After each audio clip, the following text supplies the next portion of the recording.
To Pakeezah kitchen. आज आपके लिए दाल की बहुत ही स्पेशल रेसिपी लेकर आई हूँ। तो आज हम अरहर की दाल बनाने वाले हैं। अरहर की दाल कुछ इस तरह से होती है, येलो कलर की होती है, कुछ कुछ चने की दाल से मिलती है, लेकिन चने की दाल के मुकाबले में ये पतली होती है। चने की दाल थोड़ी मोटी होती है।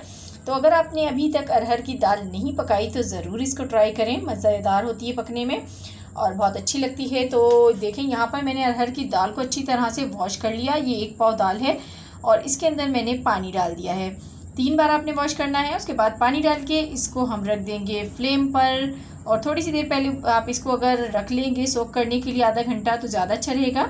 तो उबलने के बाद इसमें इस तरह की फोम आ जाती है, झाग है, इसको उतार देना है आपने और उसके बाद इसको हम कुक होने देंगे। तो देखिए, इसको पकते हुए 45 मिनट्स हुए हैं और दाल जो है वो हमारी हाफ़ डन हो चुकी है, मुकम्मल गली नहीं है, आधी जो है वो गल चुकी है। तो अब इसके अंदर हम कुछ चीज़ें शामिल करेंगे। तो यहाँ सबसे पहले मैं इसके अंदर टमाटर डालूँगी। तो यहाँ पर मैंने 2 अदद टमाटर लिए हैं छोटे साइज़ के और साथ में हरी मिर्चें ले ली हैं 5 से 6 अदद। तो दोनों को हमने कटिंग करके डाल दिया। धनिया पाउडर डालूँगी छोटा, आधा खाने का चम्मच है यहाँ पर मेरे पास। रेड चिली पाउडर भी आधा खाने का चम्मच है, छोटे वाला। और हल्दी डालेंगे इसमें चौथाई खाने का चम्मच। और ये तमाम चीज़ें डाल के इसको अच्छी तरीके से मिक्स कर लेंगे एक बार। और मिक्स करने के बाद इसको कुक होने के लिए छोड़ देंगे जब तक ये मुकम्मल गल नहीं जाती। तो तकरीबन मैं इसको 45 मिनट्स मज़ीद पकाऊंगी। बिस्मिल्लाहिर्रहमानिर्रहीम। तो देखिए 45 मिनट्स हो गए हैं और दाल जो है हमारी गल चुकी है, लेकिन गलने के बावजूद दाल जो है वो टूटी हुई नहीं है, साबुत ही आपको नज़र आएगी। तो अब आपने क्या करना है, इसको थोड़ा थोड़ा सा मैश कर लेना है। पहले मैं इसमें नमक शामिल कर दूंगी। पहले मैंने नमक नहीं डाला था, आपको याद होगा, वरना हम पहले ही अगर नमक डाल देते हैं तो दाल जो है गलती देर से है। तो अब मैंने यहाँ पर देखिए इस तरीके का घोटना ले लिया है ताकि दाल को हम हल्का हल्का सा मैश कर सकें। तो इसको घोटने से ये होगा कि बहुत अच्छे से जो है ना आपस में मिक्स हो जाएगी और यकजान हो जाएगी। अब हम इसमें डालेंगे गरम मसाला पाउडर आधा खाने का चम्मच छोटे वाला और इमली जाएगी इसमें, जो कि इसके जायके को बहुत गुना बढ़ा देगी। आपने 8 से 10 दाने इमली के उसका पल्प निकाल के इसमें डाल देना है। और ये देखें हमारी मिक्स दाल हो गई है बिल्कुल। और अब हम इसका बघार रेडी करेंगे। तो फ्लेम को ऑफ़ कर देते हैं। यहाँ पर मैंने एक फ्राई पैन लिया, उसमें ऑयल डाल दिया हस्बे ज़रूरत और इसमें डाल दिया मैंने आधा छोटा खाने का चम्मच साबुत ज़ीरा।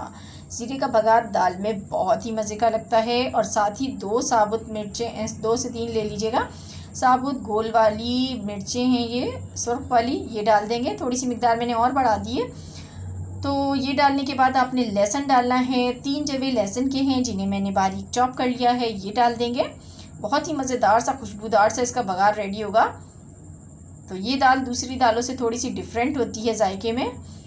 तो यहाँ पर देखें अब ये जो है हम इसमें डालने वाले हैं प्याज। आधी प्याज डाल दी मैंने और छोटे साइज़ की प्याज है, तो बहुत ज़्यादा नहीं डालनी। और जैसे ही इसके ऊपर कलर आएगा तो बस हम इस पर बघार लगाएंगे। कलर आ गया है तो देखें गोल्डन ब्राउन कलर हो गया है हमारी प्याज और लहसुन का। तो ये देखिए इसका ज़बरदस्त सा तड़का लग रहा है यहाँ पर और इतनी अच्छी खुशबू आ रही है कि आपको मैं बता नहीं सकती, बयान नहीं कर सकती।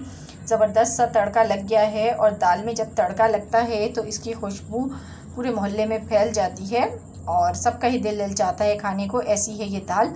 तो देखें दाल हमारी रेडी है। इसको मैंने एक प्याली में निकाल लिया है। आप इसे रोटी के साथ भी खा सकते हैं और आप इसे राइस के साथ भी खा सकते हैं। तो यहाँ पर मैंने राइस को भी बॉईल कर लिया है और बॉईल नहीं किया है, मैंने राइस को यहाँ पर भगारा है।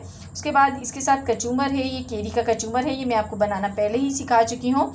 तो कचूमर आप साथ में लगाएं और साथ में दाल चावल खाएं, आपको इतना मज़ा आ जाएगा कि आप गोश्त को भूल जाएंगे, इतने लजीज हैं ये। तो उम्मीद करती हूँ आज की रेसिपी आपको पसंद आई होगी। रेसिपी पसंद आई हो तो वीडियो को लाइक कीजिएगा, चैनल को सब्सक्राइब करना बिल्कुल मत भूलिएगा। मिलूंगी नेक्स्ट वीडियो में, तब तक के लिए अल्लाह हाफिज़।